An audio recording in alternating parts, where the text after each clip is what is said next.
What's going on, everybody? It's PG here, and today we're going to be talking about Pyromancy. Let's just say right off the bat that you'll see a Pyromancer for every, I don't know, like fucking 10 mages.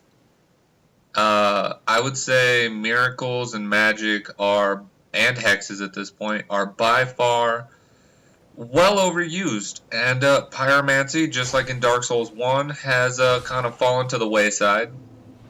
So let's go ahead and talk about the strength of Pyromancy here. First off, Pyromancy, the glove itself weighs pretty much nothing, so having it equipped doesn't really affect you very much. Most of the startup animations for Pyromancy is the same as anything else.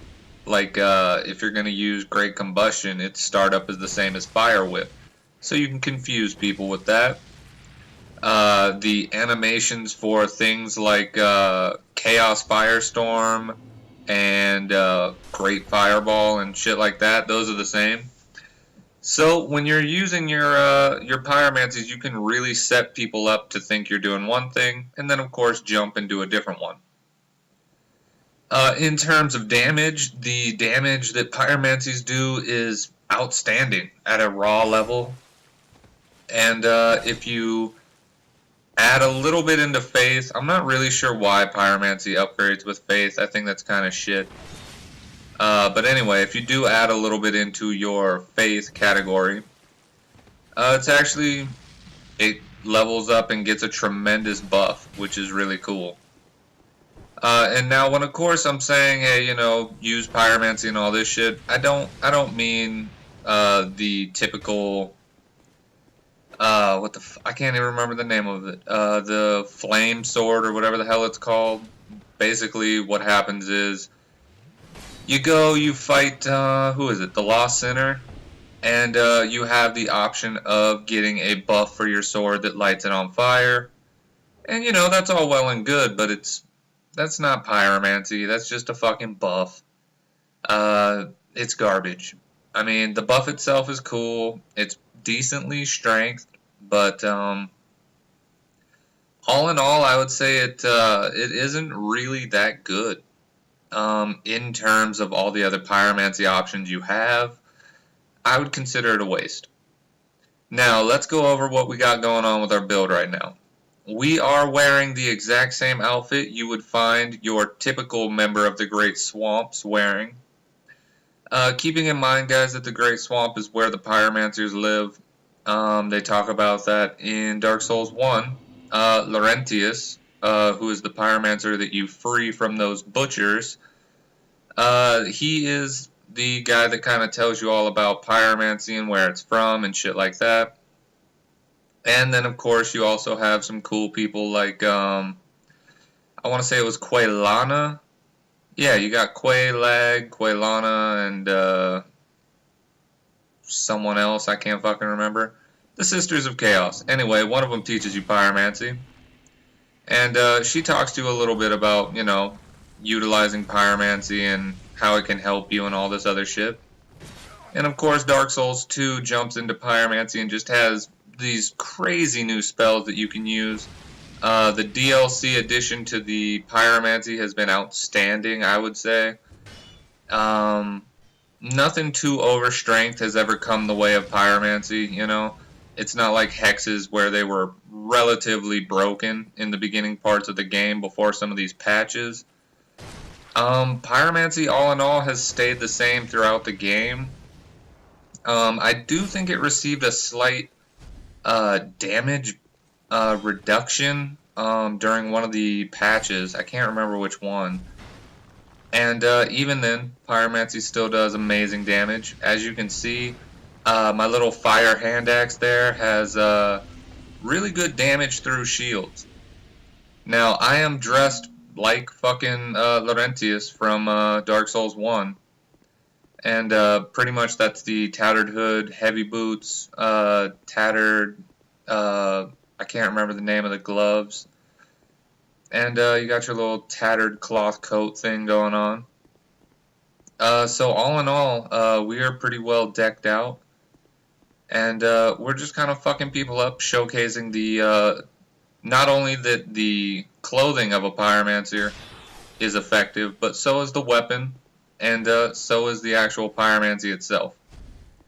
Now, as you guys can see, these guys are using fucking Murakumos, katanas, fucking spears, hexes, magic. They're fucking going all out, and they just can't keep up with me. And that's really the benefit of this armor set. Right there, you saw a setup combustion. That's where you pretty much use combustion because you know that they're going to attack twice, and it lets them slide into range of the combustion and get hit by it. Sometimes you'll even manage to get out of the way of the follow-up attack. I was not as fortunate. I got hit by it, but of course, a little poke from a rapier didn't do too much in terms of damage when he flew into that combustion. So anyway, kind of back on topic here with the power of pyromancy. It does upgrade with faith, but you do not need faith for this to be a really effective, I guess, asset. Pyromancy itself, the glove is really fucking strong. You find the seeds just by playing the game. You don't have to do anything crazy. You don't have to fucking buy a bunch of shit. It's really simple. And the pyromancies are not extremely hard to get. Like on terms of Wrath of Gods, which is the most powerful miracle, you have to do a bunch of crazy shit to get it, even in Dark Souls 1. So to me, it's really nice that pyromancy is, you know, an open and available kind of thing that you can just go into and get. The upside to it is that if you have an atonement slot and you have a pyromancer's glove, you can fucking use pyromancy. You do not need anything crazy. You do not need anything fancy. It's not like magic. It's not like faith where you have to really dedicate your build to it. You can kind of dabble in pyromancy anytime you want, as long as you have a little attunement slot for it. And there you go. Walked right into that fucking great combustion. That was great. And as you guys can see, this build does extremely well. And pretty much I accredit a lot of it to that axe. It does really well. There's not a lot of armor in the game that protects you from fire damage. So that being said, these guys are relatively fucked even when they're guarding. Most shields don't protect from fire very well either. So I have a little advantage there. I can do damage to people even through their shields. Now, as you saw, I was doing like almost 300 damage with a fucking hand axe with one attack. That's kind of ridiculous. This weapon is extremely underused. To a point where I actually haven't seen anyone else use it. Even people that I've seen try to cosplay the Pyromancer from Dark Souls 1, they'll use like the Drake Keeper's Great Axe and shit like that. They won't use the little hand axe here. And I think they're missing out because this hand axe is fucking awesome.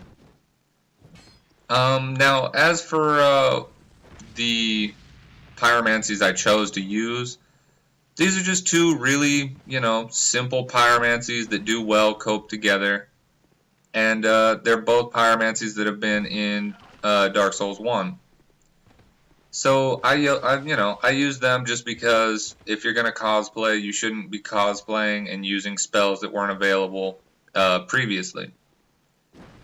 Now, Huntsman's Cove is where you go to get the, I guess you can call it armor set, the clothing of a pyromancer, and you get it from those long-armed dark figures. I really don't even know what the fuck they are. They're like shades.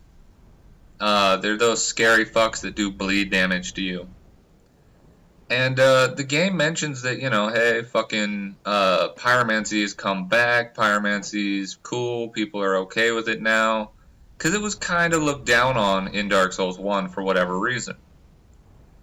So that being said, in Dark Souls 2, everybody seems relatively cool with it, and it's not looked down on, which is really nice. But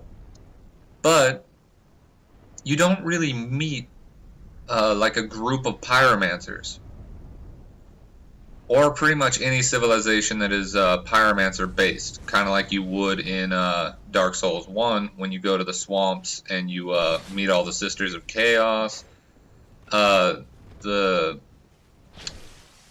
witch, I can't remember her fucking name. But yeah, I mean, you don't really run into them. And that's what I think Huntsman's Cove is. Even though it's, you know, a bunch of fucking pirates and all that shit, those pirates had to kill whoever lived there. And seeing how those crazy ass shades drop pyromancer clothing, it kind of makes sense to me that I think maybe they were pyromancers. Maybe they were deformed from something. I'm not even 100% sure what they are, and they're only found in that one area of the game. And with all this DLC that's come out, it's a little kind of curious to me because they have reskinned enemies like a motherfucker for the DLCs. I'm sure a lot of you guys have noticed that. So to me, it's interesting that even though they've done that, they have not reused that really cool enemy that's only found in one area of the game. So to me, that's kind of interesting. I think that's something that, you know, is a possibility. To me, I think it is a chance or a possibility that those pyromancers, or those shades, I should say, are pyromancers. And here's another thing that I'm finding all too fucking common is fucking Havel monsters that don't actually attack. They just wait. And they just circle you for backstabs, like what this guy's trying to do. And he does a poor job of. I don't know why this is a new trend. People just hold their shield up and circle you for a fucking backstab. That's so fucking weak. And if that has worked against anyone, that really does suck for you, and I'm sorry, but you're not gonna catch me with some stupid shit like that. That is just really pathetic. As you can see, I really did hunt a couple of these hosts down. These are all invasions, by the way. Nobody wanted to be friendly and summon this guy, which is fine. I do look a little crazy, I suppose.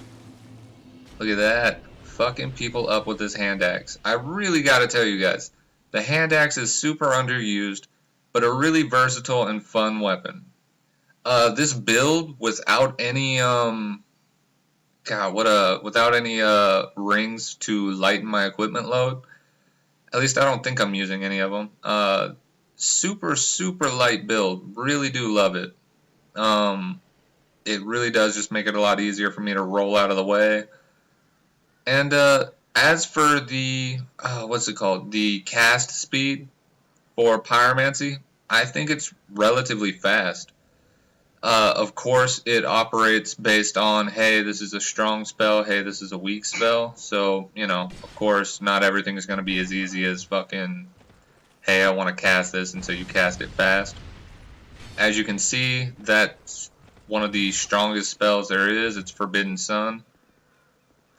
And it really didn't do shit damage to us because we have on this tattered cloth and shit like that, which does offer really good resistance to fire and what was it? It was fire and something else. I can't remember what it was. Not dark. Maybe it was dark. Who knows? So anyway, we're just kind of fucking people up and just kind of showcasing how easy it is to use this nice build. Even heavily armed opponents, they just don't really get the chance to utilize their build when they're trying to fight a Pyromancer, which I think is really cool. You can pretty much lead them into your Pyromancy, and if all else fails, you still have that hand axe. And for distance, we have our poison throwing knives, because I didn't really feel like equipping the poison spells. Because the... God, is it Toxic Mist? I can't remember. I want to say Toxic Mist. It's a little bit broken. It will toxic someone in like 2 or 3 seconds, and that's fucking ridiculous. So it was a little bit broken, so I cut the videos with me using that because people were just getting toxic way too fast, and it kind of ruins the fight. Oh, that guy went down. That was a pretty easy fight. But anyway, guys, I want to thank you guys for watching. Um, as always, guys, this is going to be my build setup. Here you go. Fire hand axe. There's my glove. It's got a good buff. We were using a heavy crossbow. Tattered cloth robes. Oh yeah, there you go. Makatets? I don't know how the fuck to say that. Anyway, guys, thanks for watching. This has been the power of Pyromancy. Hopefully I see some more Pyromancers out there in the world. Let me know what you guys think.